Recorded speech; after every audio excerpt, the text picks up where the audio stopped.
La confianza y la certeza en algo o en alguien son vitales en toda la existencia humana. Para cualquier situación, cualquier relación, cualquier trabajo, cualquier actividad son incontestables. Es decir, tú no te vas a subir a un vehículo y conducir un vehículo que sabes que en cualquier momento puedes perder el control de la dirección o que en cualquier momento te pueden fallar los frenos o que en cualquier momento el motor puede fundirse. Tú no vas a confiar en una persona si esa persona no te da esa certeza de esa confianza que pueda depositar en ella. Va a haber celos, va a haber contiendas, va a haber disputas, vas a tener que pagar un detective para que ande detrás de esa persona. No vas a poder confiar en ninguna situación en esa persona. Si eres un jefe y tienes una organización o una estructura de trabajo, pero no puedes confiar en esas personas, vas a pasar días verdaderamente dramáticos porque no hay confianza en esas personas. Y hay algo que ha venido siendo debatido a lo largo de los siglos desde la primera iglesia, y esto es, ¿la salvación se pierde? ¿La salvación no se pierde?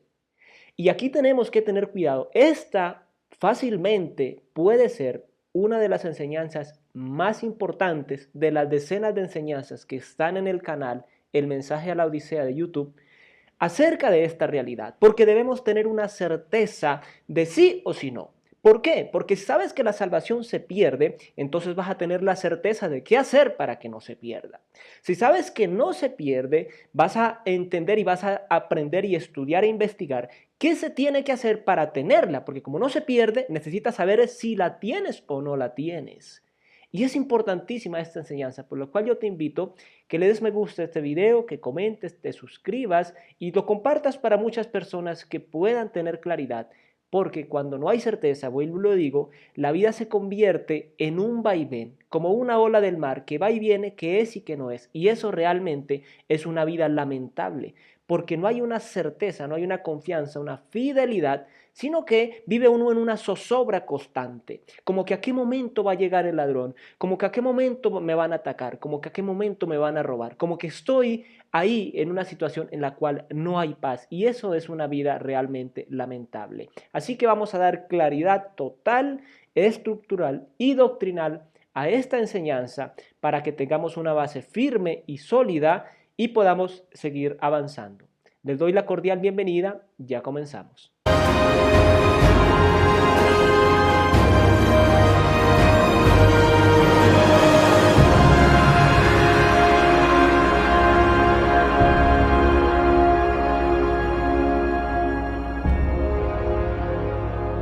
Aclarar el panorama y la situación, porque como ya lo dije en el inicio, es importante que tengamos una base firme y sólida. Jesucristo siempre lo dijo, roca fuerte, castillo, fortaleza, todo eso apunta a Cristo en el antiguo pacto. Y en el nuevo pacto siempre nos habla de ello, de la certeza, de esa eternidad, de esa plenitud en esa vida. Pero si vamos a estar dudando, no estamos en ninguna certeza. Y la palabra dice que el hombre que no cree es inconstante en todos sus caminos, que es como la onda de agua del mar, de la ola del mar, que va y viene. Entonces debemos tener una certeza y para llegar a eso vamos a analizar las dos posturas por separado. Voy a entrar hablando de la postura número 1, que es que la salvación sí se pierde. Vamos a ver las citas, no vamos a entrar mucho en contexto ni en explicación. Y luego hacia el final vamos a ver la segunda postura, que es no se pierde, y vamos a hacer un compendio general y vamos a explicar el contexto de las citas para dar claridad. La meta al final de este video es que tú puedas tomar una decisión consciente de sí o sí no, y así poder continuar avanzando. Vamos a ir para ello a la primera cita que se encuentra en Juan capítulo 17, versículo 12. Vamos a usar para ello la Reina Valera de 1960 y el link para que tú puedas entrar a cualquier versión de Biblia de estudio o de lectura está en la descripción de este video en el canal de YouTube. Este es el primer versículo que se usa para decir o explicar que la salvación se pierde. Y acá nos dice, cuando estaba con ellos en el mundo, yo los guardaba en tu nombre, a los que me diste, yo los guardé y ninguno de ellos se perdió, sino el hijo de perdición, para que la escritura se cumpliese. Bien, ahí se habla de que hay personas que van a estar con Cristo, pero que se van a perder, como pasó con este hombre que anduvo con Cristo y sabemos que se perdió, Judas Iscariote. Vamos a la siguiente cita, Primera de Timoteo, capítulo 4, versículo 1. Y dice, pero el Espíritu dice claramente que en los postreros tiempos algunos apostatarán de la fe, escuchando a espíritus engañadores y a doctrinas de demonios.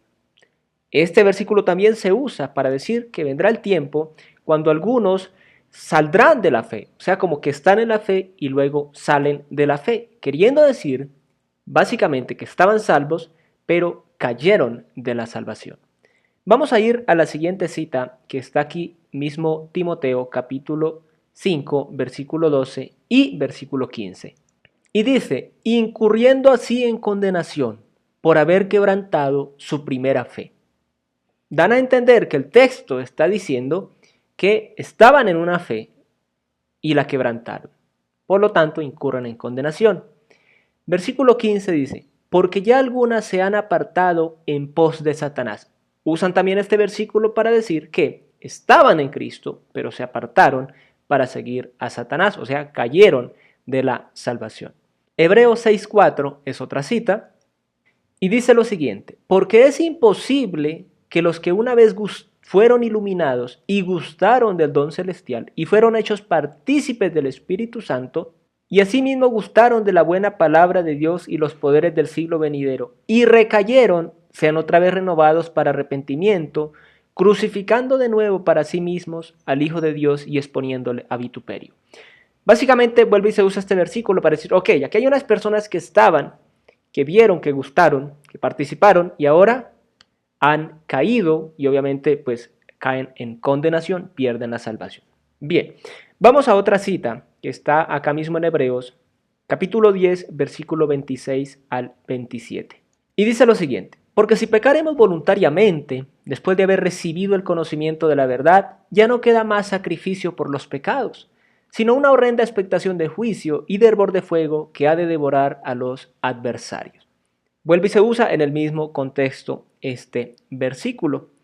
Y vamos a ir a una última cita, que es 2 de Pedro 2:20. Y dice, ciertamente, si habiéndose ellos escapado de las condenaciones del mundo, por el conocimiento del Señor y Salvador Jesucristo, enredándose otra vez en ellas, son vencidos, su postrer estado viene a ser peor que el primero. Entonces, claramente nos está hablando de algo muy importante acá y se usa para entender que la salvación se pierde. Hagamos un paréntesis antes de pasar a la confirmación de que la salvación no se pierde y sentemos la siguiente base. Cuando se habla de que la salvación se pierde, realmente es porque se está haciendo una mezcla entre el nuevo y el antiguo pacto. Se está usando la mentalidad del judaísmo radical, del judaísmo del antiguo pacto, del Antiguo Testamento, que fueron los mismos que confrontaron a Cristo, que fueron los mismos que confrontaron a Pablo, a la primera iglesia, a Pedro, a los apóstoles, que los persiguieron, que los apedrearon, que mataron a muchos de ellos. Entonces está usando el mismo entendimiento hoy día que hubo en ese tiempo. Ellos que defendían la ley, que defendían lo que era la cultura y las costumbres de los ancianos. Vino el autor de la ley, vino el inspirador del Antiguo Testamento, que era Cristo mismo, por quien el Padre creó todo el universo, lo tenían al frente y no lo reconocieron, porque su entendimiento estaba cegado a una tradición y a unas leyes que no podían salvarles realmente, que solamente eran una sombra que apuntaba hacia Él. Es importante tener este entendimiento para no caer en lo mismo y terminar condenando a los verdaderos predicadores, a los verdaderos cristianos, a los verdaderos adoradores de Dios por nuestro mal entendimiento, mal comprensión y mezcolanza entre el nuevo y el antiguo pacto. No hay una mezcla. El antiguo pacto dejó de ser para dar lugar al nuevo pacto, porque donde el testador ha muerto, el pacto se ha cumplido. Eso lo dice claramente la palabra. Donde el testador ha muerto, el pacto ha sido cumplido y se apertura un nuevo pacto. Tengamos claridad en eso. Ahora, vamos a hablar, ahora sí, de la parte B, de que la salvación no se pierde. Ya usamos los versículos que se usan en la gran mayoría, aparentemente también, de que la salvación no se pierde. Pero ahí hay un problema, y el problema es que no leemos en el contexto de lo que está diciendo.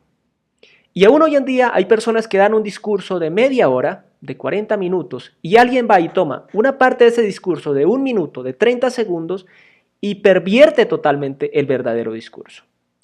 O alguien escribe una carta de 1 página o de 2 páginas, y alguien toma una frase de esa carta, la saca de contexto y da a entender algo totalmente contrario al origen y al propósito verdadero de esa carta. Eso sucede cuando sacamos frases, cuando sacamos versículos de contexto en la Biblia. Siempre el error, la herejía, la falsa e incorrecta interpretación está a la orden del día. Vamos a usar en su gran mayoría los mismos versículos que hemos leído ahora y vamos ahora a revisarlos en contexto para ver la postura de que la salvación no se pierde. Volvamos a la primera cita, Juan capítulo 17, versículo 12. Y volvemos a leerla y nos dice: cuando estaba con ellos en el mundo, yo los guardaba en tu nombre, a los que me diste. Yo los guardé y ninguno de ellos se perdió, sino el hijo de perdición, para que la escritura se cumpliese. Hagamos exégesis del texto. Hagamos una comprensión de lo que aquí está diciendo. No es necesario ir hacia arriba y hacia abajo porque está hablando un poco más o menos a las personas que están escuchando. Este versículo es clave. ¿Pero qué dice? Yo los guardaba en tu nombre, a los que me diste. O sea, fueron dados por el Padre al Hijo, Jesucristo, y Él los guardó. Y ninguno de ellos se perdió. Y así es hoy en día. Somos guardados por Él, no por nosotros. No depende de nosotros. No nos perdemos nosotros. Él no permite que nos perdamos. Y esto lo vemos aún cuando Cristo no había sido crucificado, no había venido el Espíritu Santo sobre nosotros, sobre la primera iglesia, sobre los apóstoles. El Señor siempre los cuidaba, el Señor siempre los guardaba. Pedro, que lo negó a él y se alejó del Señor porque volvió a su vieja vida de pescador. ¿Quién fue el que fue a recuperarlo? ¿Quién fue el que fue a llamarlo, a restituirlo, a restaurarlo? El Señor Jesucristo. Dice la palabra claramente que primero se le apareció a Cefas, a Pedro. ¿Para qué? Para restaurarlo, para que él entendiera que haberlo negado no era causa de perdición, porque Pedro le pertenecía al Señor y el Señor lo guardó. Claramente está diciendo acá, no saquemos los textos de contexto, no demos malas interpretaciones. Y estoy usando una versión un poco compleja para la generación de este tiempo, que es Reina Valera del 60. Porque si vas, y yo te invito a que lo hagas, compara en la Nueva Traducción Viviente. La Nueva Traducción Viviente siempre nos va a dar más luz sobre los pasajes oscuros. Y a propósito, la voy a traer acá para que podamos leer las dos versiones. Y aún aclarando más esa primera cita, ¿por qué Judas no se salvó? Porque él mismo eligió un camino. Dice la palabra que era ladrón y no se arrepintió. Sintió remordimiento cuando entregó a Cristo y se dio cuenta que lo iban a condenar, pero en vez de ir a Cristo, a quien había ofendido, a quien había entregado, fue a los verdugos, a los sacerdotes, los cuales no iban a tener misericordia. Entonces ese es un problema, y aún hoy en día ese problema persiste. Las personas fallan contra Dios y van al hombre cuando deberían ir a Dios y arrepentirse, reconocer su pecado y apartarse para alcanzar misericordia. Pero prefieren ir al mundo, a los vicios, al alcohol y no a Dios. Mucho cuidado con eso. Primera de Timoteo, capítulo 5, versículo 12. Incurriendo así en condenación por haber quebrantado su primera fe. Leamos el contexto. Versículo 9 en adelante. Sea puesta en la lista solo la viuda no menor de 60 años, que haya sido esposa de un solo marido, que tenga testimonio, es importante esta palabra, testimonio de buenas obras, si ha criado hijos, si ha practicado la hospitalidad, si ha lavado los pies de los santos, si ha socorrido a los afligidos, si ha practicado toda buena obra. Habla del testimonio de la persona, un testimonio intachable de vida. Versículo 11, pero viudas más jóvenes no admitas, porque cuando, impulsadas por sus deseos, se rebelan contra Cristo, quieren casarse, incurriendo así en condenación por haber quebrantado su primera fe. Y también aprenden a ser ociosas, andando de casa en casa, y no solamente ociosas, sino también chismosas y entremetidas, hablando lo que no debieran. Quiero pues que las viudas jóvenes se casen, críen hijos, gobiernen su casa, que no den al adversario ninguna ocasión de maledicencia. Nueva Traducción Viviente dice lo siguiente, versículo 11 y 12. Las viudas más jóvenes no deberían estar en la lista, porque sus deseos físicos podrán más que su devoción a Cristo y querrán volver a casarse. De esa manera serían culpables de romper su promesa anterior. Y si están en la lista, se acostumbrarán a ser perezosas y pasarán todo el tiempo yendo de casa en casa, chismeando, entrometiéndose en la vida de los demás y hablando de lo que no deben. Nos está hablando de romper una promesa ¿de qué? De servicio, de que están en una lista para servir en la iglesia, para ayudar al cuerpo de Cristo. Pero la palabra está siendo muy clara. Nosotros como humanos no tenemos la certeza de quién es salvo y quién no es salvo. Por eso la palabra nos guarda de que juzguemos quién es salvo y quién no es salvo. Y hay iglesias de falsa enseñanza que se atribuyen la capacidad de decir quién es salvo y quién no es salvo, quién es santo y quién no es santo. Eso es una blasfemia, realmente. No debería ser así. Entonces acá está diciendo del testimonio, está hablando de la vida, de la evidencia, pero no está diciendo que esa persona pierde su salvación o no su salvación, está hablando del servicio dentro de la iglesia. Tengamos eso muy claro. Hebreos 6:4 nos dice lo siguiente, porque es imposible que los que una vez fueron iluminados y gustaron del don celestial y fueron hechos partícipes del Espíritu Santo, y asimismo gustaron de la buena palabra de Dios y los poderes del siglo venidero y recayeron, sean otra vez renovados para arrepentimiento, crucificando de nuevo para sí mismos al Hijo de Dios y exponiéndole a vituperio. Y aquí hay algo importante, porque la tierra que bebe la lluvia que muchas veces cae sobre ella y produce hierba provechosa, a aquellos por los cuales es labrada, recibe bendición de Dios. Pero la que produce espinos y abrojos es reprobada, está próxima a ser maldecida y su fin es el ser quemada. Aquí no vamos a ir a la Nueva Traducción Viviente porque el texto se entiende en su contexto. Está hablando de las personas que recibieron el entendimiento y la convicción de arrepentimiento, pero no dieron el paso. Y también se refiere a esas mismas personas que recibieron esa iluminación de pecado, esa conciencia de pecado, pero dijeron, no, vamos a buscar otra manera. ¿Y cómo llegamos a esta conclusión? Sencillo, el versículo 7 nos da el contexto acerca de la tierra. Y si nos vamos al Evangelio de Juan, al capítulo 8, del versículo 5 al 15, nos habla de la parábola del sembrador, que salió a sembrar y cayó en buena tierra, en mala tierra, en mala tierra, en mala tierra, y solo una fue buena tierra. Si nos damos cuenta en esa parábola, que la voy a parafrasear, hay una tierra donde la palabra cae y echa un poco de raíz y alcanza a nacer. O sea, parece como si hubiera una evidencia de salvación, pero realmente no da fruto, o sea, no se concreta la salvación. ¿Por qué? Porque las preocupaciones, las angustias, los negocios, los placeres del mundo no permiten que dé fruto. Y ahí están las personas que quizás pasan los años en la iglesia, pero no dan fruto, no hay evidencia de salvación como las viudas que acabamos de hablar ahora, que parece, pero cuando llega un momento determinado muestran su verdadera cara, se quitan su disfraz de oveja y son lobos rapaces. No hay un nacimiento de nuevo, no hay un nuevo nacimiento que es el principio incontestable de salvación. No hay otro.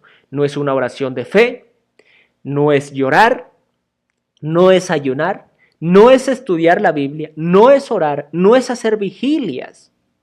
No es pasársela metido en la iglesia. La evidencia de salvación inicial, el fundamento irrefutable e incontestable de salvación es nacer de nuevo. Porque el que no nace de nuevo, mismo Jesucristo lo dijo en Juan, no puede ver el reino de Dios. No puede verlo, ni siquiera verlo, mucho menos vivirlo, el reino de Dios. Hay que nacer de nuevo. Entonces, estas personas gustaron, como cuando tú gustas algo, pero no te lo tragas. Como cuando te van a dar un regalo y tú sabes que ese regalo es para ti, pero no lo aceptas, lo rechazas. No hay otra manera de ser salvos, solo a través de Jesucristo. De manera que si tú ves a Jesucristo, entiendes tu necesidad de Él, pero lo rechazas y dices, no, hay otro camino, yo me voy por la religión, yo voy y pago promesas, cuando yo me muera que paguen misas para que me salve, etcétera, etcétera. No hay posibilidad de salvación, solo un hervor de fuego que ha de consumir a los adversarios. ¿Por qué? Porque la palabra vino, la gustaron, la saborearon, pero no vieron fruto, evidencia de salvación.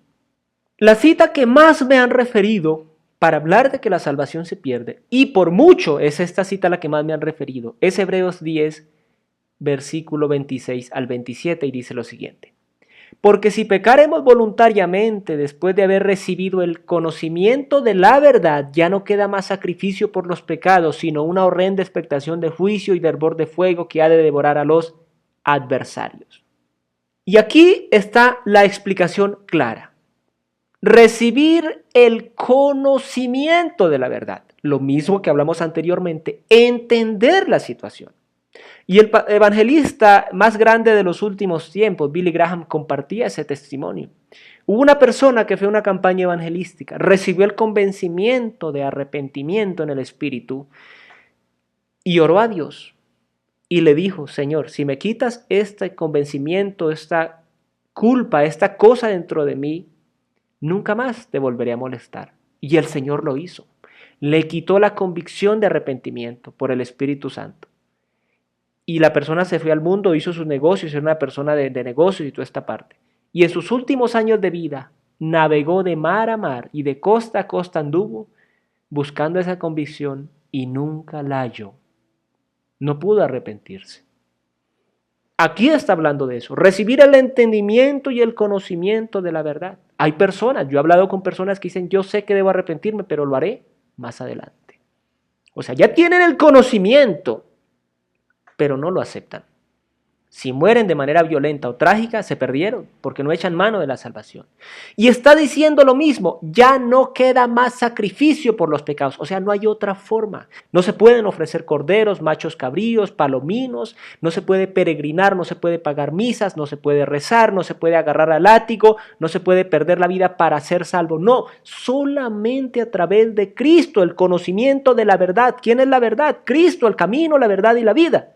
Si rechazan a Cristo, no hay otra forma, no hay otra manera, no hay otro camino. Él es el único camino. Es como si tú estás en una isla varado y pasa un barco solamente en la vida por ahí. Y tú no dices, no, yo no lo tomo, yo espero otro, o que alguien venga en un avión a sacarme. Ahí te moriste, ahí te perdiste, porque nunca nadie te va a venir a salvar, solamente Cristo. Y si ese bus, ese tren, ese barco pasa, que es Cristo, y lo rechazas y no lo tomas, no hay otro sacrificio, no hay otra muerte, no hay otra cruz, solamente Cristo Jesús. Si te moriste sin Cristo, te perdiste. Y yo quiero que te pongas en el entendimiento de la verdad de Dios. Dios ofrece a su propio Hijo, al único a quien ama, porque a nosotros nos ama porque estamos en Cristo. Al único a quien ama, Él lo ofrece por ti. Pero resulta que tú lo rechazas. ¿Cómo se siente Dios? Sacrifica a su propio Hijo, la imagen misma de su sustancia, la plenitud del Padre, con el dolor de Él. Y tú lo rechazas. ¿Y crees que puedes salvarte? No hay otra manera, no hay otra forma. Si el que viola la ley muere, ¿cuánto mayor castigo, versículo 29, recibirá o merece el que pisotea al Hijo de Dios y tuviere por inmunda? O sea, que diga, yo me salvo a mi manera, este no lo necesito, este no me sirve. No está diciendo que la salvación se pierda. Entendamos eso, amigos. El contexto es claro. Reciben el conocimiento, pero procuran salvarse por obras o por limosnas o por peregrinaciones, pero no entienden que solamente en Cristo hay salvación. Entonces ya no queda nada que hacer. Ya solamente queda la condenación, porque Cristo es el único que puede salvarnos. Entendámoslo y dejemos de andar cavilando en herejías, en falsas interpretaciones, dañando, hiriendo y lastimando el cuerpo de Cristo, porque cuando predicas una herejía, te estás dañando a ti mismo y estás dañando el cuerpo de Cristo y recibirás recompensa por eso que estás haciendo. Y la recompensa no será agradable. Dejemos de ser lectores a medias y de andar diciendo lo que nos dicen sin constatarlo con la sana doctrina, la sana palabra de Dios. Por eso hay tantas divisiones en el mundo. Por eso hay tantas religiones, porque no se sujetan ni se sometan al escrutinio, al entendimiento espiritual ni a la madurez espiritual, sino que muchos son niños espirituales, por lo tanto no entienden la gracia, no entienden la salvación de Cristo, viven predicando cosas, herejías y dañando el cuerpo de Cristo. Bien, vamos a una de las últimas citas, que es segunda de Pedro 2:20. Y dice: ciertamente, si habiéndose ellos escapado de las contaminaciones del mundo por el conocimiento del Señor y Salvador Jesucristo, enredándose otra vez en ellas, son vencidos, su postrer estado viene a ser peor que al primero. Porque mejor les hubiera sido no haber conocido el camino de la justicia, que después de haberlo conocido, volverse atrás del santo mandamiento que les fue dado. Pero les ha acontecido, y aquí está la respuesta, lo del verdadero proverbio: el perro vuelve a su vómito y la puerca lavada a revolcarse en el cieno. Amigos, aquí está la explicación en el contexto del texto. Cuando una persona nace de nuevo, su naturaleza de serpiente se convierte a oveja, su naturaleza de cerdo se convierte a oveja, su naturaleza de perro se convierte a oveja. Porque es una nueva naturaleza, un nacer de nuevo, un morir al viejo hombre según Adán y un nacer, un renacer a un nuevo hombre según Cristo, creado en la justicia y santidad de la verdad. Una nueva naturaleza que da fruto de sí, que da vida de sí y que fluye de sí misma. Nadie puede nacer de nuevo y seguir siendo perro o seguir siendo puerco, cerdo, marrano, como se quiera llamar. Quiere decir que recibieron y aquí lo está diciendo claramente, no recibieron la vida, no nacieron, no está diciendo, es que entendamos, amigos, que la Biblia no está diciendo que nacieron de nuevo y luego murieron otra vez al pecado, no. Recibieron el conocimiento, conocieron el camino, les fue revelado por el Espíritu Santo y les gustó. Y quizás se congregaron, empezaron a vestirse como cristianos, quizás a hablar como cristianos, a abrazar como cristianos, a congregarse como cristianos, a quizás leer la Biblia, pero no decidieron hacer de nuevo. Y Satanás es experto en engañar a la gente, en hacerles creer que son salvos y están condenados. Por la arrogancia, por la dureza de su corazón, porque prefieren los deleites, prefieren la vida pasajera que las eternas glorias inmarcesibles de Dios. Y aquí dice claramente, les ha acontecido, son esa naturaleza, son perros y son cerdos. El perro vuelve al vómito, quiere decir que tuvieron un tiempo, vomitaron, tuvieron como un tiempo de simpatizantes y luego volvieron otra vez a sus deleites, a su vieja vida, al pecado, porque no cambiaron su naturaleza, no nacieron de nuevo. Entendámoslo, por favor, porque esta es la herejía que más daño le ha hecho a la iglesia. Y si tú me ves a mí hablando de una manera más enérgica de lo que quizás pocas veces hablo en mis enseñanzas, es porque yo fui preso de esta falsa enseñanza de que la salvación se perdía por años. Enfermo de estrés, enfermo de dolor, enfermo del cuerpo. No tenía paz en mi mente, no tenía paz en mi corazón, no podía servir nada, vivía ensimismado en sí mismo, pequé, dije, pensé, hice, no podía dormir, pesadillas venían a atormentarme, espíritus de muerte. ¿Por qué? Porque a mí me habían enseñado que la salvación se perdía. Entonces yo me sentía perdido a mí mismo, no había en mí seguridad de salvación. ¿Cómo podría yo tener paz si no había seguridad de una salvación, sino que yo en cualquier momento podía perderme? Si decía una mala palabra y me atropellaba un carro, me perdía. Si decía una mala palabra, una grosería, y alguien me daba un disparo, me perdía. Si me agarraba un rayo y estaba en pecado, me perdía. Tantas cosas me enseñaron de manera incorrecta, por eso esta herejía es la que más yo ataco de frente, porque es que pone en peligro la salvación de las almas, pone en peligro la fe verdadera y pone en peligro la obra de Cristo. Para mí realmente es una blasfemia decir que la salvación se pierde. Y vamos a continuar avanzando para llegar al final. Vamos a ir a Romanos 8, 36 al 39. Como está escrito, por causa de ti somos muertos todo el tiempo. Somos contados como ovejas de matadero. Antes, en todas estas cosas somos más que vencedores por medio de aquel que nos amó. Por lo cual estoy seguro de que ni la muerte, ni la vida, ni ángeles, ni principados, ni potestades, ni lo presente, ni lo porvenir, ni lo alto, ni lo profundo, ni ninguna otra cosa creada, nos podrá separar del amor de Dios que es en Cristo Jesús, Señor nuestro. Sencillo. Si Jesucristo es tu verdadero Señor, tu Salvador, ni la vida, ni la muerte, ni ninguna otra cosa nos podrá separar del amor de Dios que es en Cristo Jesús, porque Cristo fue el que pagó el precio por nosotros. Y el Padre nos coloca en el Hijo para salvación. Nada nos puede hacer perder. Quiero que entendamos eso. Hay una firmeza incontestable de salvación, una plenitud incontestable de salvación. Quiero que entendamos eso, mis amigos. No andemos cavilando ya, como yo lo andé por muchos años, hasta que el Señor le plació por su Santo Espíritu y mis oraciones constantes, y que Él viera mi lloro, y que Él viera mi gemir, revelarme y constituirme como constituyó a Pablo en su tiempo, como el apóstol de la gracia, a mí como maestro de la gracia. Y no me estoy poniendo a nivel de Pablo, Dios me guarde. Simplemente que en este tiempo Dios está levantando personas que hablemos del verdadero evangelio y no barbaridades y cosas tan confusas como muchos hablan. Vamos a otra cita, Juan capítulo 10, versículo 25 al 29. Y nos dice, Jesús les respondió, os lo he dicho y no creéis. Las obras que yo hago en nombre de mi Padre, ellas dan testimonio de mí, pero vosotros no creéis. Porque no sois de mis ovejas como os he dicho. El que no cree es porque realmente no es una oveja de Cristo. No hay la naturaleza que ya vimos, que el perro, el cerdo o la oveja. Es una naturaleza, no es una máscara, no es un traje, es una naturaleza, una evidencia incontestable. Mis ovejas oyen mi voz y yo las conozco y me siguen, y yo les doy vida, ¿qué? Eterna, no vida imperecedera, no vida por mientras tanto, no vida por si acaso, no vida de acuerdo, de según, no, vida eterna, imperecedera. Y no perecerán jamás, ni nadie las arrebatará de mi mano. ¿No qué? No perecerán jamás. Por la eternidad no perecerán.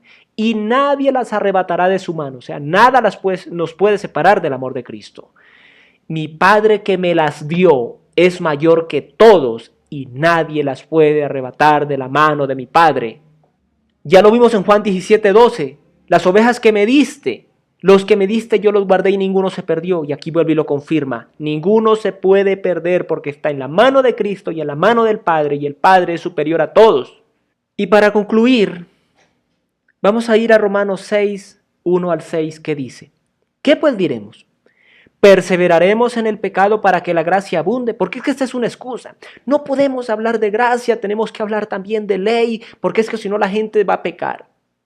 Pablo enfrentó lo mismo en su tiempo. Esto no es nuevo. Hace 2000 años lo enfrentó Pablo también. Lo enfrentaron los apóstoles. ¿Qué pues diremos? ¿Perseveraremos en el pecado para que la gracia abunde? De ninguna manera, porque los que hemos muerto al pecado, ¿cómo viviremos aún en él? Hemos muerto al pecado. En nosotros hay una nueva naturaleza que da fruto para vida. Como le dijo el Señor Jesucristo a la mujer samaritana, agua que en él genera un manantial que salta para vida eterna, que es eterno en sí mismo, porque ese manantial es Cristo en nosotros, esperanza de gloria. ¿Cómo vamos a pecar si ya hemos muerto al pecado?